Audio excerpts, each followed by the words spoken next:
Hola, buenos días, buenas tardes, buenas noches, dependiendo de la hora que me estén escuchando, que me estén viendo. Muchachos, ¿cómo están?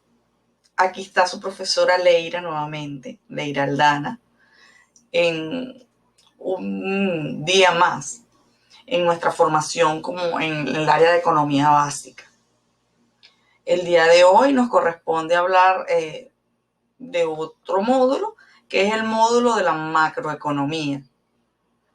Ya en una oportunidad, en una clase, ya habíamos hablado de la macroeconomía. Al menos nombramos algo de la macroeconomía. Les dije que íbamos a verlo en un módulo con un poquito de más profundidad. Y bueno, aquí estamos. Bueno, la macroeconomía suele ser un poco compleja porque tiene muchos, aparte de los términos o el vocabulario técnico, eh, muchas fórmulas, muchas teorías. Es bastante profundo. Sin embargo, voy a hacer lo posible de presentarlo como hemos presentado eh, las demás clases de economía, cuando vimos microeconomía y las generalidades, cuando vimos la teoría de la oferta y la demanda y todo lo que hemos visto. Entonces vamos a hacerlo de una manera sencilla, con vocabulario sencillo, para ir complejizando e ir manejando poco a poco ese vocabulario técnico que a todo el mundo asusta cuando escuchan a los economistas. Bueno, hoy vamos a comprender la macroeconomía de una manera sencilla, que cuando escuchen esos términos ya ustedes saben y van a saber de qué están hablando los economistas. Va a ser muy sencillo, ya se van a dar cuenta. Bueno, ¿cuál va a ser la agenda de hoy? La agenda de hoy es, en términos generales, qué es la macroeconomía, las generalidades, eh, qué son las políticas económicas, qué objetivo persiguen y qué herramientas utiliza esas políticas económicas. Ahora vamos a hablar en una tercera parte sobre las políticas monetarias y cuáles son los tipos de políticas monetarias. Y por último, les voy a dar de obsequio un pequeño resumen de las perlas más importantes que debemos manejar, la esencia más importante de este tema que vamos a conversar hoy. Bueno, en primer término yo voy a hacer la exposición, les voy explicando y ya saben que estoy a su disposición cuando lo necesiten en la próxima clase, por correo, por WhatsApp, para aclarar todas las dudas que se presenten, ¿sí? Porque esto lo vamos a debatir un poco. Bueno, entonces podemos decir como antecedentes, muy breve, que la macroeconomía antes de 1935 no existía.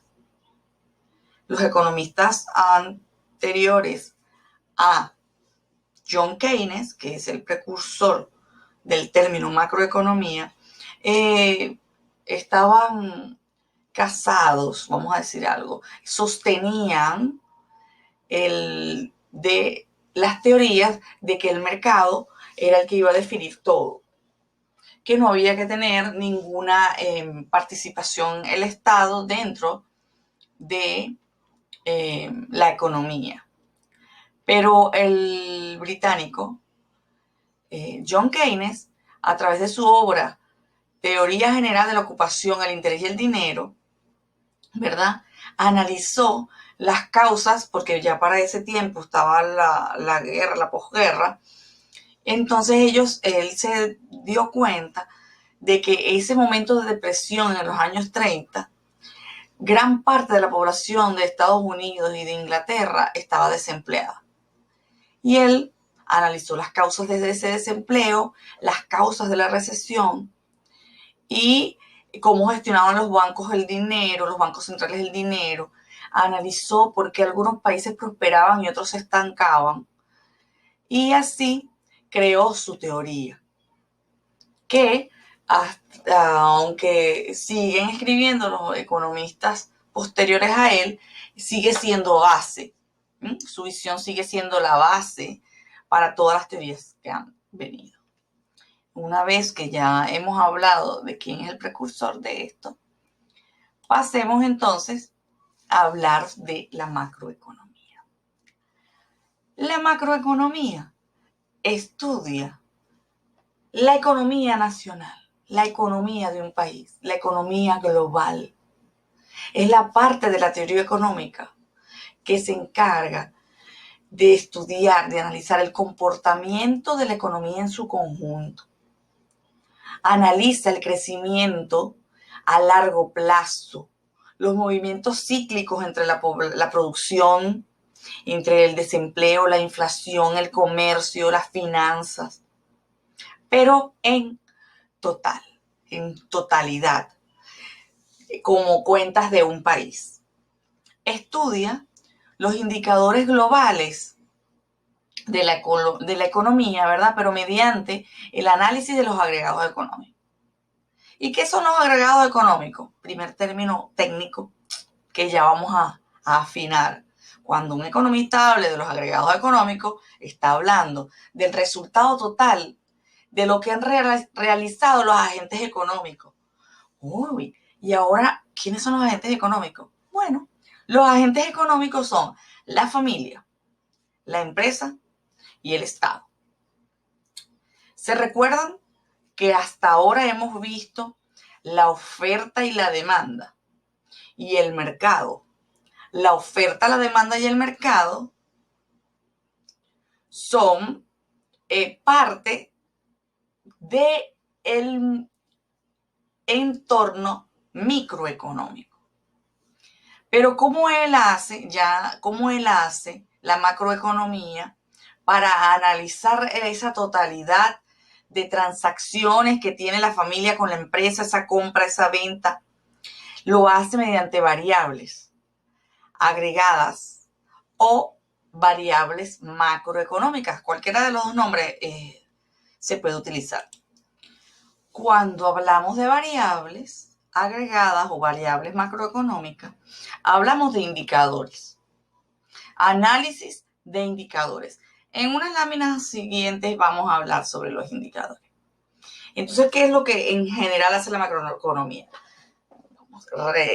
Analiza, estudia toda la economía de un país, toda la economía, todas las transacciones que existen en todos los mercados donde participa la familia, la empresa y el Estado, que son los agentes económicos, ¿sí? Mediante el análisis de indicadores, de variables, que me van a permitir determinar cuán sana está la economía de ese país. Continuamos con la siguiente lámina. Hablamos en la lámina anterior de los agregados económicos. ¿Qué son los agregados económicos? Cuando hablamos de los agregados económicos, hablamos del monto total de los bienes y de los servicios que se producen en un país. Cuando hablamos del total, es del total de todos los mercados, de todos los productos, de todos los servicios de un país, ¿sí? ¿Cuánto es el monto total de los ingresos? ¿Cuál es el nivel de empleo? ¿Cuál es la utilización que se tiene de los recursos en ese país? ¿Y cuál es el comportamiento de esos precios? Es decir, estudia los efectos de los impuestos, del gasto gubernamental, el superávit o déficit del presupuesto del gobierno sobre los empleos, el ingreso, los efectos que tiene el dinero y las tasas de interés. Cuando hablamos que para medir todo eso, todos esos agregados económicos, hablamos de las variables, ¿se recuerdan? Y les dije de indicadores. Bueno, los indicadores para medir cada uno de estos agregados económicos son las mediciones. Son las mediciones que van a ayudar a ver la situación de un país y para poder entender y poder interpretar en su momento esos resultados, que permitan compararlo, que permitan medirlo, para compararlo con los objetivos que se fijaron previamente y poder pronosticar y detectar posibles desviaciones y posibles comportamientos en el futuro en cada uno de estos agregados económicos. Entonces, yo como un en el área de macroeconomía, ¿qué busco? Busco tomar todos estos agregados económicos, buscar todos los totales, encontrar todos los totales, crearme indicadores que me permitan comparar cuál es el objetivo que yo tengo y cuánto lo estoy logrando, qué me está haciendo que yo me desvíe del propósito que me he fijado y poder pronosticar posibles comportamientos a futuro. Ahora bien, vamos a fijar bien la diferencia entre microeconomía y macroeconomía. Pasemos a ver. Ajá. Vamos a ponerlo con ejemplo. Ya hablamos que la microeconomía da respuesta a decisiones individuales. Hablamos de micro, de algo pequeño. Hablamos de las familias, hablamos del individuo, las decisiones del individuo, ¿verdad? Hablamos de las decisiones de la familia y de las empresas y la interacción entre ellas. Y en macroeconomía hablamos de la suma de millones de decisiones de millones de personas, empresas, y las relaciones que existen entre ellas. Entonces vamos a poner un ejemplo. De una pregunta específica. A nivel micro, una pregunta pudiera ser: ¿el gobierno debe dar bonos a la gente de escasos recursos para su protección social? ¿Es eso bueno? ¿Debería darlo? Oye, yo me hago esa pregunta en el nivel micro. Bueno, sí, porque no tienen que comer, porque son los más desfavorecidos. Ok, esa sería una visión micro del problema de la escasez, del problema de la pobreza. Una visión macro de ese mismo ejemplo sería: oye, ¿y qué sucede si aumenta el gasto público del Estado? Entendiendo que cuando hay más gasto público hay más dinero en la calle. Porque yo le estoy dando bonos a esas personas. ¿Qué efecto tiene en la economía, en el global de todo el país? ¿Sí? Ese es un enfoque macroeconómico. Vamos a verlo desde otro punto de vista. Vamos a poner otro ejemplo. Una pregunta específica. ¿Cuáles son las determinantes que influyen en el precio, la cantidad producida y vendida de mercado de calzado? Puede ser de automóviles, de calzado, de cualquier producto. Ajá. ¿Por qué? ¿Cuáles son las determinantes para que ese precio más alto, más bajo, porque se produce más o se vende menos? Ese es el enfoque microeconómico. Es el que hemos visto hasta ahora. Oferta y demanda. Si nosotros nos vamos a la macroeconomía, en ese mismo caso, ¿cuál sería el enfoque? ¿Qué efecto tienen los impuestos sobre el mercado de calzados, sobre los empleos que esta industria genera y sobre los ingresos del país? Oye, ese es un enfoque mucho más amplio. Con ello le podemos decir que se puede adoptar el enfoque micro y macro de casi cualquier cosa. Vamos a poner otro ejemplo. Vamos a suponer que organizan un congreso estudiantil. El enfoque micro se va a ocupar de solo un participante, de sus acciones. Pero con el enfoque macro, miraremos los patrones formados por todas las acciones en conjunto de todos los estudiantes que participaron en ese congreso. Cuando hablamos de microeconomía, hablamos del consumidor, de las familias, del mercado, de la oferta y de la demanda. Lo que hemos visto hasta ahora. Cuando hablamos de macroeconomía, hablamos del total de los resultados de todos esos intercambios, ¿verdad? De bienes y servicios que se han dado en el mercado de un país. Y del análisis de los efectos que tiene la intervención del Estado en esa economía.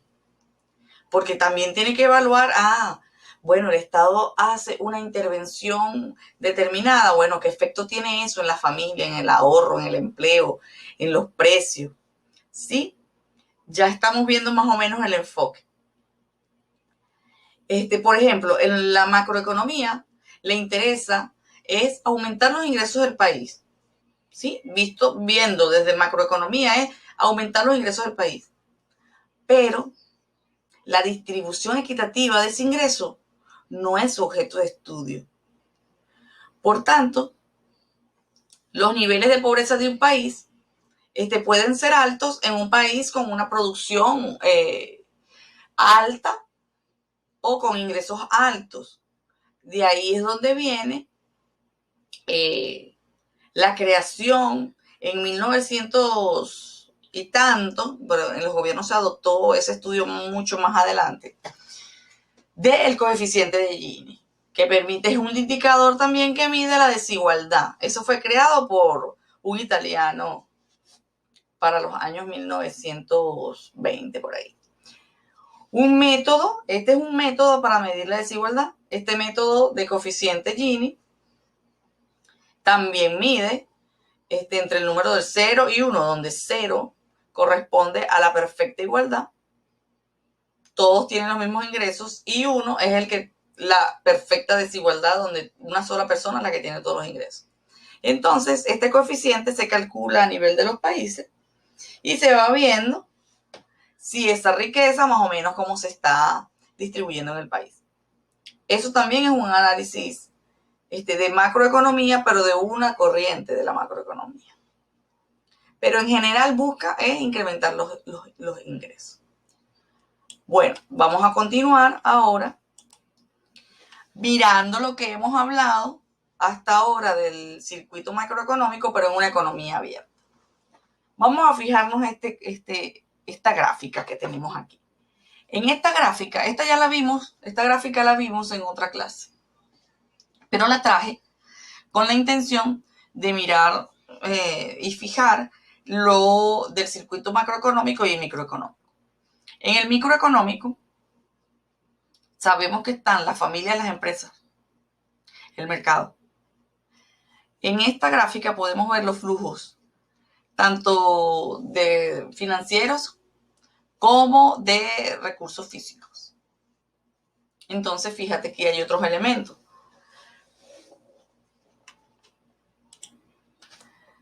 En un circuito económico como este es una representación gráfica sencilla y simple de las transacciones reales de bienes y servicios y de monetarios, de dinero, que ocurren en un mercado. Aquí lo podemos ver.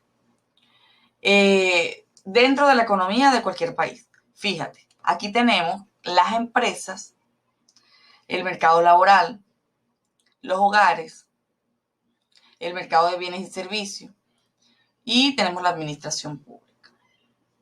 Los hogares representan la oferta de trabajo en ese mercado laboral, donde las empresas están demandando,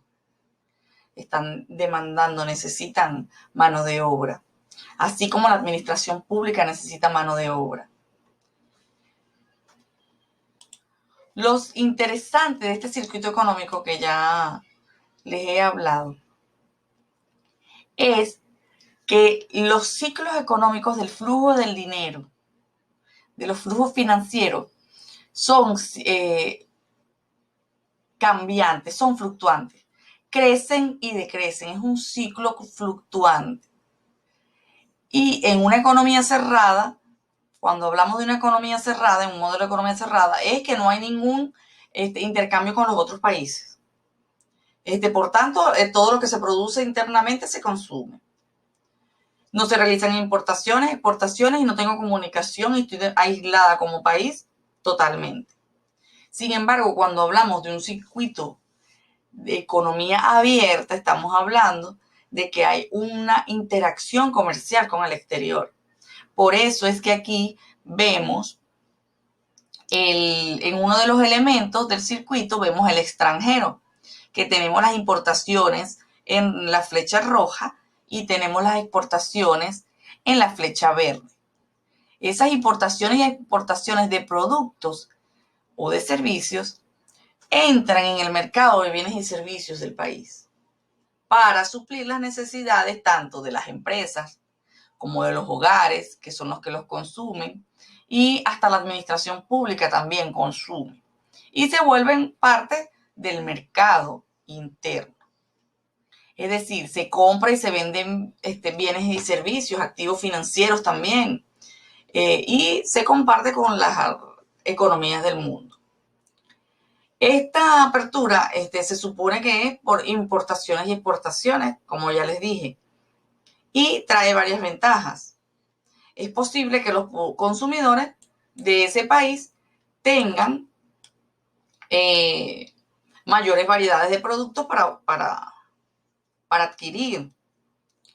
Puede ser que puedan acceder a mejores tecnologías, pueden realizar actividades económicas y aprovechar el estímulo de la competencia para adquirir mejores precios, mejores productos y tener otras oportunidades, aprovechando otras oportunidades de negocios en otras regiones.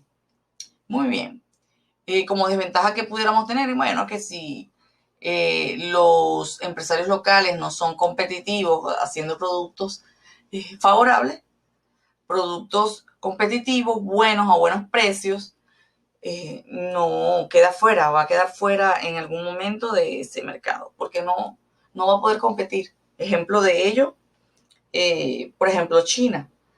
En muchas ocasiones aquí, por ejemplo, en Venezuela, en Puerto Ordaz específicamente, sale más económico comprar una ropa china que venden en todos lados que la producción nacional. Ahí es donde entra también la cultura y de saber cuán importante es apoyar la producción nacional. Bueno, aquí básicamente terminamos de explicar el circuito macroeconómico. No quiero andar más porque ya eso lo vimos en otra clase. Como ya hemos visto, entonces, la macroeconomía evalúa todo y corresponde al Estado hacer sus intervenciones en esos mercados globales para poder lograr objetivos, ¿sí? Porque son parte, como vimos en la gráfica anterior, el Estado también son parte de todo el circuito.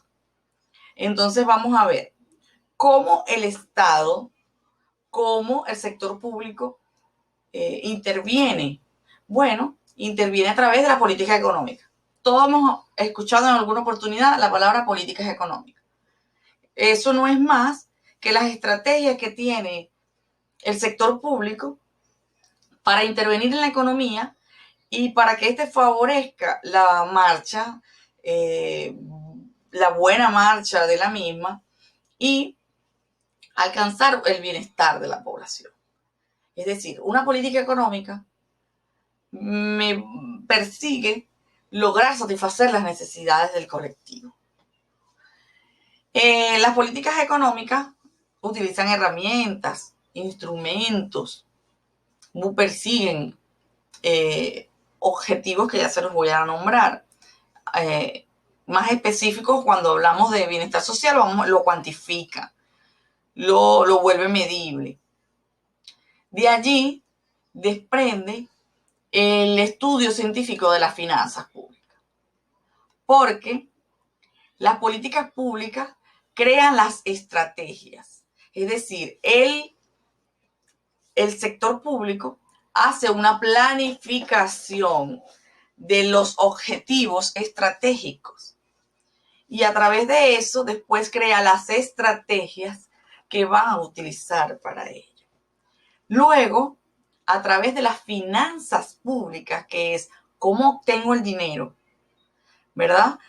¿Cómo lo gasto? ¿Cómo lo ejecuto para satisfacer unas necesidades colectivas en función a lo que el país requiere, que no puede ser cubierto por solamente el sector privado? Por ejemplo, vamos a hablar del sector de la defensa de la nación, vamos a hablar de el área legal, todo lo que son los tribunales. Esos son áreas que también en el sector público se utilizan para ejecutar esas políticas públicas. Ya las finanzas públicas estaríamos hablando de la acción, ¿sí? Su forma, su técnica constituye también en sí un factor de estabilización y crecimiento económico del país para la generación de empleos. Las principales características de las políticas económicas pueden destacarse algunas que persiguen la estabilidad política, la socioeconómica, el buen funcionamiento de la economía, el bienestar de los ciudadanos.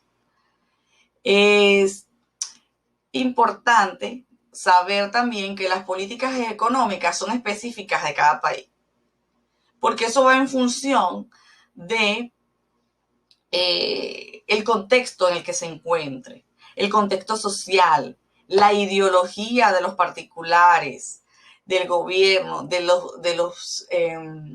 la población de allí, de la fase de crecimiento también en la que se encuentre el país. También allí va a depender qué políticas económicas se van a emplear. Y hasta el contexto geográfico también es importante. En ocasiones, estas políticas económicas se ven influidas también por organismos internacionales, como el Fondo Monetario Internacional, el Banco Mundial. Esto lo podemos comprobar en los años 80, cuando hubo una rebelión de los ciudadanos llamado el Caracazo por unas medidas que se tomaron en aquel momento como políticas económicas dictadas por el Fondo Monetario Internacional o sugeridas por el Fondo Monetario Internacional, que generó descontento de la población y bueno, allí en el contexto no aplicaba y generó todo lo que en adelante conocemos como la historia política y económica del país. También tenemos que las políticas económicas se sirven de instrumentos que le permiten llevar un control de esos problemas sociales, de esos, de esos problemas sociales en los que yo quiero influir como sector público, como gobierno, que son la inflación, la pobreza, el desempleo. En fin, vamos a continuar entonces definiendo ya específicamente los objetivos que persiguen estas políticas económicas. Pero antes quería explicarles algo cuando hablamos del sector público. Yo quiero aclarar aquí lo que es Estado y lo que es gobierno. Las políticas económicas son dictadas por el gobierno. El Estado, con respecto al Estado y gobierno, existen teorías bastante profundas, filósofos, economistas, politólogos que se han encargado de crear todo un estado del arte al respecto. Pero yo lo voy a resumir acá. El Estado está definido por todas las estructuras legales, llámese la arquitectura en leyes, todos los organismos, toda la estructura institucional que tiene un país, los ministerios, las fundaciones del Estado, todos los institutos que prestan servicios públicos y toda la estructura, la superestructura legal. Eso es el Estado. El Estado se mantiene. El gobierno son el grupo de personas que está dedicada a administrar los ingresos y la ejecución de ese dinero, de esos gastos, ¿verdad? Por un periodo de tiempo determinado y lleva las riendas del Estado por ese tiempo determinado. En Venezuela, el jefe de gobierno es el mismo jefe de Estado, pero hay otros países donde no es así. Entonces, el gobierno, voy a poner un ejemplo, va a sonar un poco simple, pero el gobierno es como que si el gobierno fuera la junta administradora de un condominio, pero de un condominio grande, que es el condominio del país. Y el país completo, cada uno de sus ciudadanos son los dueños de los apartamentos de ese edificio. Quienes pagan un condominio, ¿verdad? Y generan el administrador sus cuotas, todo lo que corresponde a la administración, cuál es el gasto fijo y si necesitan una cuota especial para subsidiar los gastos, lo establece. Y entonces ese condominio es electo cada cierto tiempo y va cambiando. Y cuando viene otro, dependiendo de sus ideologías y sus tendencias y creencias, y sí, ideológicamente están ganados, entonces vienen y establecen unas nuevas políticas económicas para intervenir y lograr los objetivos que persiguen.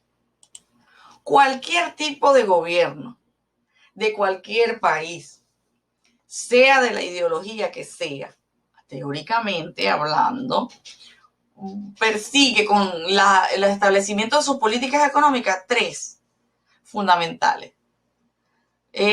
Nombran más, hay autores que nombran más objetivos, pero estos tres para mí engloban todos los demás que hablan en los demás autores.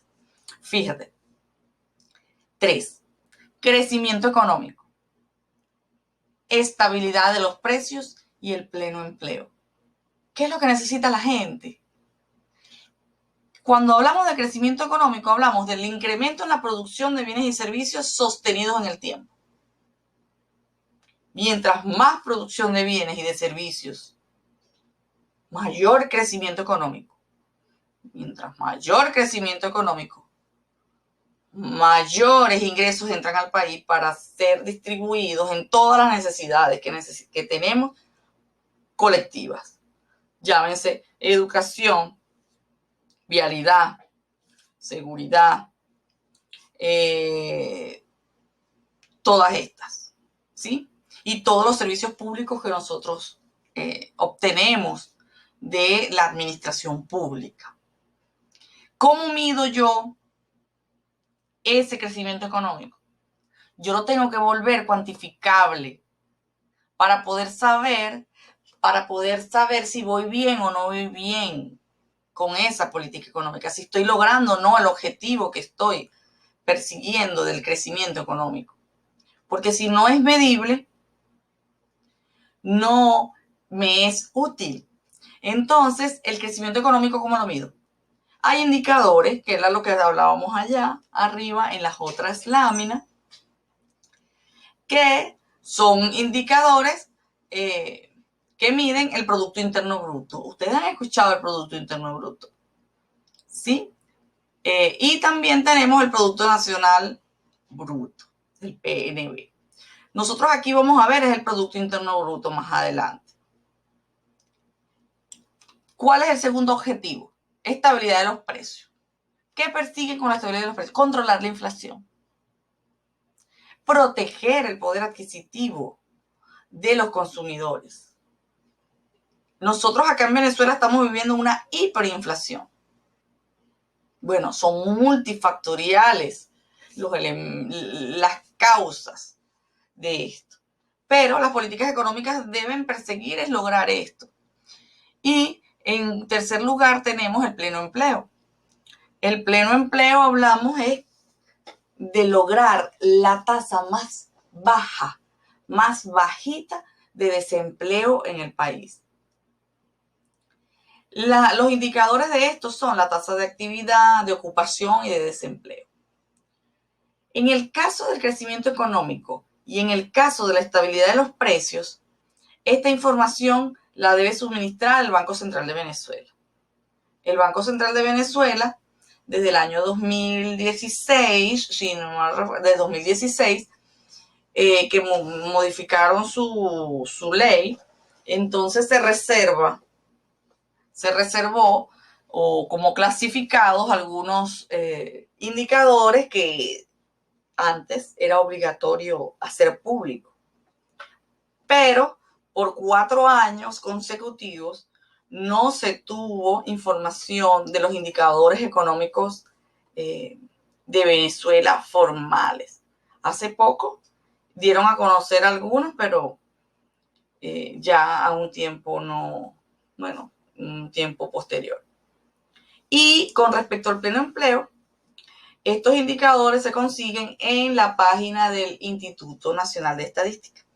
Allí consiguen indicadores, aparte de esto, de pobreza, es decir, todos los demás lo consiguen en el pleno, en el INE.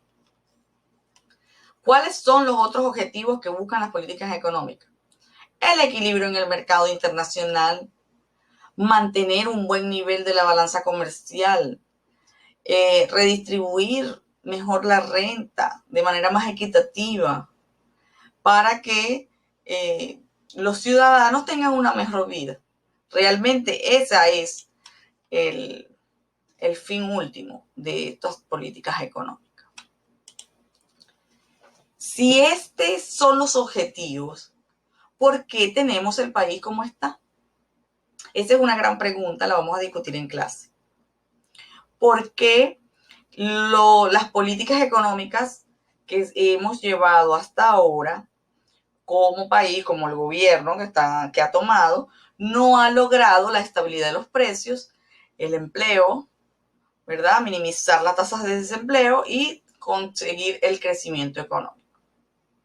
Bueno, de allí parte lo que hablábamos en las láminas anteriores, que hablábamos del contexto.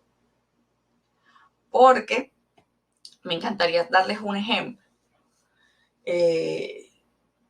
Cuando yo estaba pequeña, había una crisis también. Siempre ha habido una crisis aquí en Venezuela. Y también había falta de comida. Hubo un tiempo donde hubo falta de comida, yo estaba muy pequeña. Y en la televisión yo no entendía, pero yo lo único que escuchaba era el acaparamiento. El acaparamiento. Y yo, ¿qué es el acaparamiento? Ay, yo entendí luego grande que el acaparamiento no era más que los comercios guardaban la cantidad de comida, la escondían y luego la sacaban para venderla un poco más costoso. Y era prácticamente como un contrabando y entonces la comida no existía y ahí es donde la gente se alborotó, salió a la calle, hizo agite. Perfecto, listo, acaparamiento. Pasado un salto grande en la historia, llega el gobierno que está actualmente, bueno, el anterior, creo que era con Chávez que comenzó el asunto. Y en vista de lo que empezó ya la crisis, lanza un instituto sobre el control de los entes, de las empresas, para que los precios sean justos. Entonces sacó el Indepavis, el Sunde, cambió varios nombres, no los recuerdo en este momento. Chévere.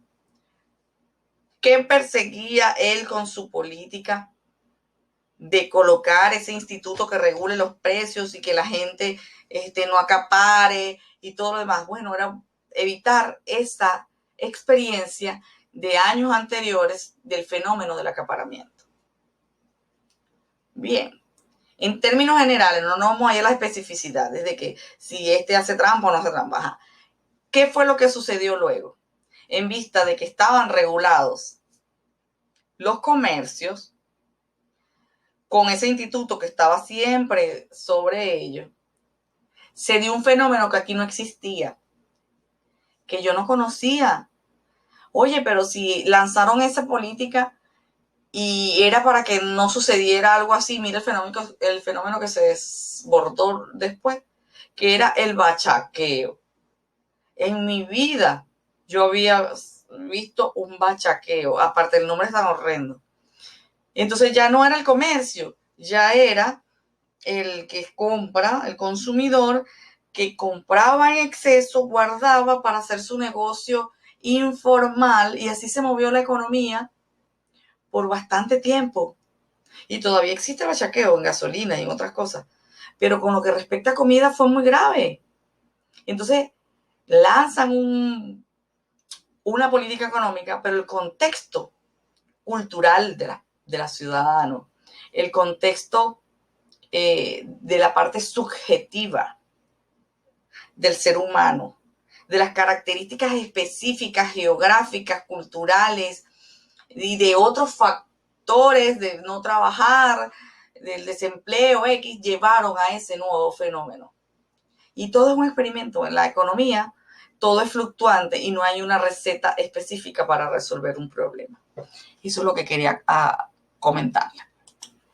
Bueno, con este ejemplo que suena un poco extraño, yo creo que queda claro cuando hablo de las características de un lugar, del contexto y lo que se persigue con esos objetivos de las políticas económicas. ¿Cómo utilizan este sector público estas políticas económicas? ¿Cómo la vuelven viable? La vuelven a través de instrumentos de las políticas económicas, que son las herramientas que le producen, que van a usar para producir esos cambios en esa economía, lo que ellos buscan. ¿Qué son esos tres objetivos allá? ¿Cómo hago para hacer el crecimiento económico? Entonces el Estado, el gobierno se plantea cómo intervengo para lograr disminuir la inflación. ¿Cómo hago para lograr disminuir el desempleo? ¿Sí? Entonces, a través de estas herramientas que son la política fiscal, la monetaria, la cambiaria y la de comercio exterior, hablan muchas más, pero estas abarcan en general lo que se persigue. Son las intervenciones. Entonces vamos a verlo como que si fueran áreas de la economía donde ellos, a través de estas herramientas, participan para generar un cambio. ¿Sí? Entonces, cuando hablan de la política fiscal, ¿verdad? Políticas económicas en el área fiscal, estaríamos hablando de la función redistributiva. Cuando hablamos de función redistributiva es ingreso, ¿cómo obtengo yo, que es las finanzas públicas como tal? Aquí es donde se enmarca completamente lo que es las finanzas públicas, que es el área donde yo me desarrollo pues como profesional. ¿De dónde obtengo el dinero? ¿Cuánto yo presupuesto de que necesito de dinero? ¿Cómo lo voy a obtener y cómo lo voy a distribuir para, a través de todas las ejecuciones, de todos los gastos que necesito para prestar los servicios públicos y cumplir y suplir las necesidades del colectivo? Ahí es donde vienen y entran cuánto voy a cobrar, si voy a cobrar más o menos impuestos de IVA, si voy a crear un impuesto nuevo, ahí entra el presupuesto público, cuánto me va a entrar de dinero, cuánto voy a gastar, cuánto voy a destinar de gasto público para el área de educación, para el área militar, para el área del deporte, ¿sí? Ahí entra toda la política fiscal, ¿sí? El presupuesto público, el crédito público, los impuestos. Ahora, cuando hablamos de políticas monetarias, estamos hablando de cómo yo regulo la cantidad de dinero que está en circulación.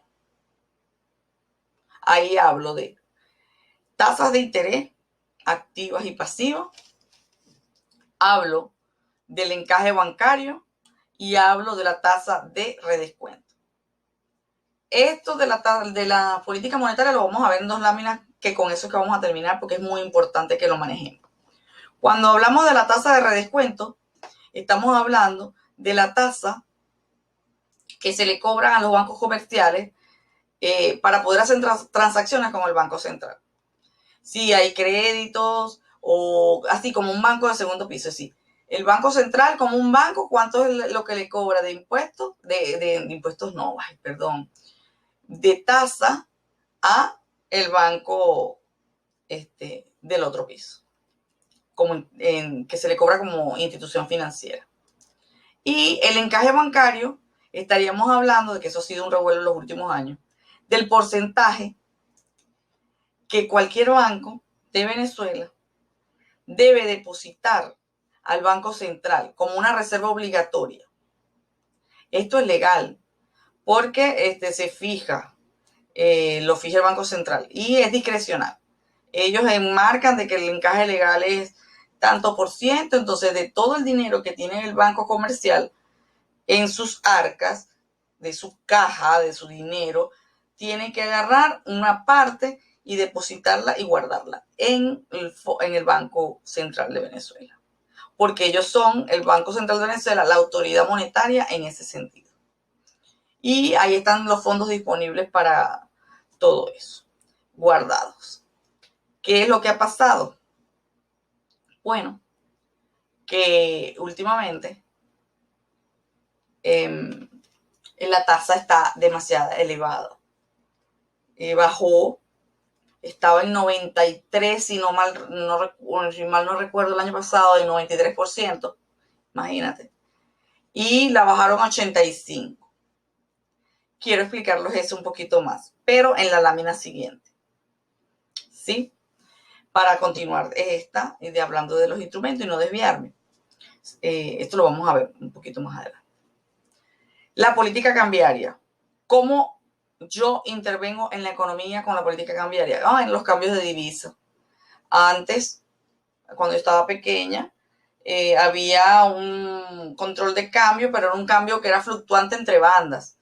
Y después, bueno, toda la política cambiaria y todos los institutos que he regulado el cambio del dólar en Venezuela de los últimos años para acá.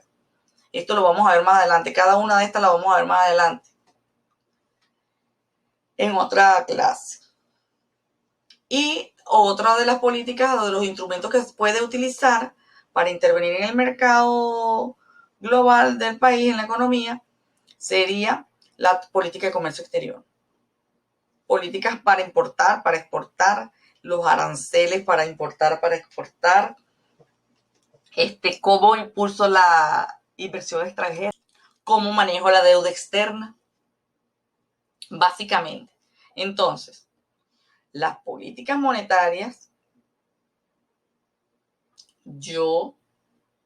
las políticas económicas, yo las llevo a unos instrumentos específicos que dependiendo del área que yo voy a tocar, fiscal, monetaria, cambiaria, de comercio exterior, voy a tener un efecto en la economía. Y eso es lo que persiguen. Y después eso se mide para saber cuán sana está la economía. Vamos entonces a hablar del último tema. Yo, entre todos esos instrumentos, o en todas esas políticas que vimos de políticas económicas, quería especificar la parte de la política monetaria. La política monetaria, ya vimos que es ejercida exclusivamente por el Banco Central de Venezuela. Existe autonomía del Banco Central de Venezuela para dictar medidas en cuanto a lo que respecta al dinero, según el artículo 318 de la Constitución. Pero en la práctica no es así. El Poder Ejecutivo interviene de determinada manera en las políticas que dicta el Banco Central de Venezuela. Bueno, ¿qué es lo que hace la política monetaria? Controla la oferta monetaria. ¿Y qué es la oferta monetaria? ¿Viste cómo vamos incluyendo nuevo vocabulario? La oferta monetaria es la cantidad de dinero disponible en la economía. Ay, mira, la oferta monetaria es el dinero que hay en el país. Sí, es la totalidad de dinero que hay en el país. ¿Y cómo sería la fórmula de la oferta monetaria? El efectivo en manos del público más el depósito bancario, lo que está en electrónico en los bancos. Cuando hablamos del efectivo es el billete y la moneda. Y cuando hablamos del depósito bancario es el dinero que está en las cuentas de los bancos, de las empresas y de las personas. ¿Sí? Eso estamos hablando de la oferta monetaria, dinero. Y cuando hablamos también, entonces la política monetaria busca controlar la cantidad de dinero que hay en la calle, la cantidad de dinero que hay en los bancos. Y cuando hablamos de base monetaria, hablamos de la cifra que controlan las autoridades monetarias, es decir, toda la suma del dinero que está en las manos del público y del encaje legal. Hablando que el encaje legal es la reserva que pide el Banco Central que los bancos tengan allí en sus cuentas, pero en sus cuentas en el Banco Central. ¿Sí? Entonces, la política monetaria pudiéramos también dividirla o ver que hay dos tipos, la expansiva y la restrictiva. Esto es fundamental que lo sepamos. ¿Cuándo es una política monetaria expansiva? Cuando en esta política monetaria, busco aumentar la cantidad de dinero en circulación. Eso es cuando no hay mucho dinero circulando, yo busco incrementar el dinero en circulación, expandir, es decir, soltar, dar, que haya más dinero circulando en el país. Y restrictiva, busco es recoger todo ese dinero que está en el país y guardarlo en las arcas, ya sea porque lance bonos, porque aumente las tasas de interés, porque aumento el coeficiente de caja, que es el encaje legal también, ¿sí? Porque vendo, sí, como le dije, la deuda pública. Y la expansiva, reduzco las tasas de interés, reduzco el encaje bancario y hago compra de la deuda pública. Ya les voy a explicar estos ejemplos que les pongo aquí. ¿Se acuerdan de lo de la oferta y la demanda? ¿Se acuerdan de lo de la oferta y la demanda? Cuando hay más dinero en la calle, ¿qué pasa? Cuando hay más dinero en la calle, las personas tienen más dinero, los productos que son menos producto, menos oferta, más demanda porque hay más dinero.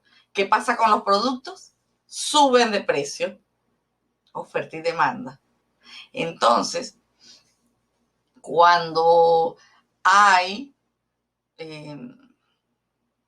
una política monetaria expansiva, busco aumentar la cantidad de dinero, porque a lo mejor hay tan poco dinero que quiero que salga como gobierno, quiero que salga más dinero al mercado para expandir un poco. ¿Cómo yo hago eso? Vamos a poner ejemplo. Cuando Chávez toma el poder, habían tasas de interés en las tarjetas de crédito y eso, que eran muy elevadas. Los intereses para los vehículos eran muy elevados. Cuando él llega a los primeros años, estamos hablando de los primeros años, que venimos a estar todos apretaditos antes de eso. Él tiene una política expansiva en sus políticas monetarias y en sus políticas económicas. Porque es que lo primero que hace, baja las tasas de interés en las tarjetas de crédito, baja las tasas de interés en los vehículos y lanza el programa, por ejemplo, Venezuela Móvil. Y lanza varios programas donde facilita a las personas para que adquieran. Al bajar la tasa de interés, hay más dinero. Al bajar el encaje bancario, que es lo que el banco tiene para ahorrar, el Banco Central, el banco le queda más dinero en su caja y lo puede prestar. Y hace su función de prestar dinero. Y básicamente, entonces, hay más dinero circulando. Entonces, él suaviza esa presión de los ciudadanos y ¡fum!, hay más dinero circulando y hay una sensación de bienestar. Pero como todo es un ciclo, ¿verdad? Es cíclico, lo vimos ya. Viene un momento donde él no puede continuar con su política expansiva, pero lo continúa. Es decir, hubo un momento en su gobierno que él tenía que restringir y recoger todo el dinero que estaba allá. Porque aparte empezó con el gasto público, había más dinero en la calle porque habían bonos y bonos y bonos de esto, bonos de lo otro, ¿sí? Y bien, había la sensación de bonanza, hay dinero, mira, la gente se pudo comprar carro, eso no está mal. La gente se pudo comprar casa, eso no está mal, eso está muy bien. Y todo lo que eso trajo consigo está muy bien. Pero estas políticas expansivas no pueden ser perennes, deben ser limitadas en tiempo, porque eso es fluctuante la economía, entonces sube y baja, sube y baja. Y error grave, cuando empiezan a tener malos indicadores, por eso es que tú ves, los indicadores son vital, Entonces tú, cuando ves que el indicador ya está arrojando un resultado que no está acorde, ahí es donde yo tengo que ir haciendo ajustes y voy y restringo, hago una política restrictiva y recojo el dinero, aumento las tasas de interés.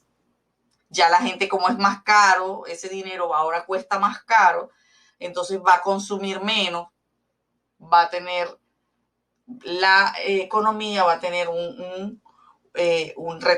si se retrae, se contrae, ¿sí? Si aumenta el coeficiente de caja, que es el encaje bancario, los bancos no van a tener para prestar, entonces al no tener para prestar no hay para que la gente consuma más, y eso es el juego de la economía. Fluctúa, pero nunca hicieron los ajustes a tiempo, no prestaron atención a los indicadores en su debido momento, y cuando tenían que recoger el dinero, no lo hicieron. Siguen con las políticas expansivas en muchas áreas, pero en este momento, hace un tiempo para acá, empezaron a hacer políticas monetarias restrictivas con respecto al coeficiente de caja. Por eso es que ustedes ven que si un banco tiene su dinero y tiene que está obligado a agarrar su dinero de cada 100 bolívares, 90 bolívares, los tiene que guardar en un fondo obligatorio y le quedan 10. Esos 10 son para sus gastos fijos y entonces no va a tener para prestar.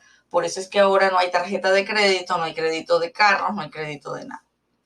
Porque en el área de la coeficiente de caja o encaje bancario es una medida totalmente restrictiva. ¿Qué pasó de 93%? Imagínate. 93% del dinero de los bancos tiene que estar guardado en el Banco Central.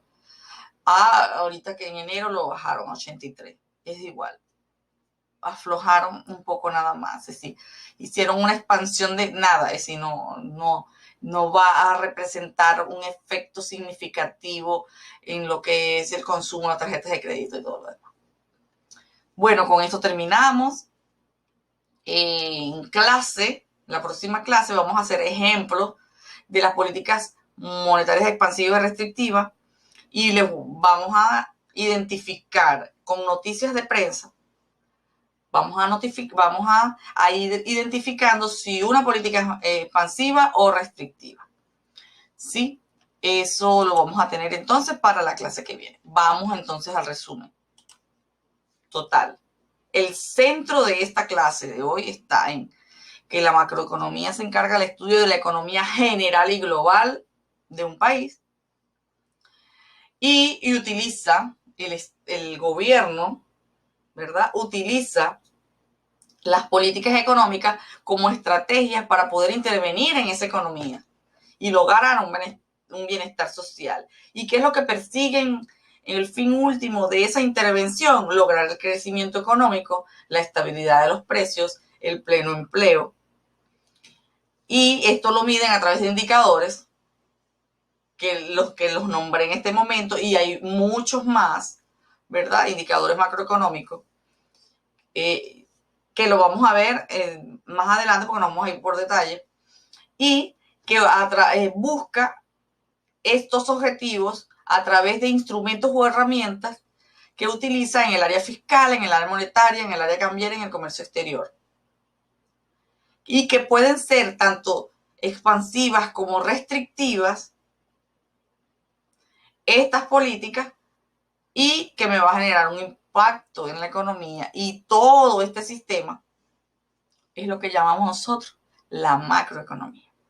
Espero haya sido de su agrado, hayan podido ampliar un poco más sus conocimientos. Gracias por su atención. Estamos para cualquier ayuda que necesiten, pregunta, consulta. Tienen mi WhatsApp, tienen mi correo, y agradecida. Salió mucho más largo de lo que yo pensaba la grabación del video. Pensaba hacerlo en media hora, pero no, salió bastante extenso. Y eso que muchos de los ejemplos que coloco en clases presenciales no los dije. Espero haya sido de su agrado y bueno, hasta la próxima conexión, mis amores.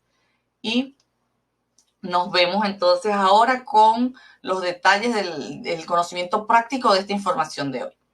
Bueno, feliz tarde, feliz noche, feliz día, dependiendo de la hora en que estén terminando de ver este video. Un abrazo y nos vemos en la próxima. Hasta luego.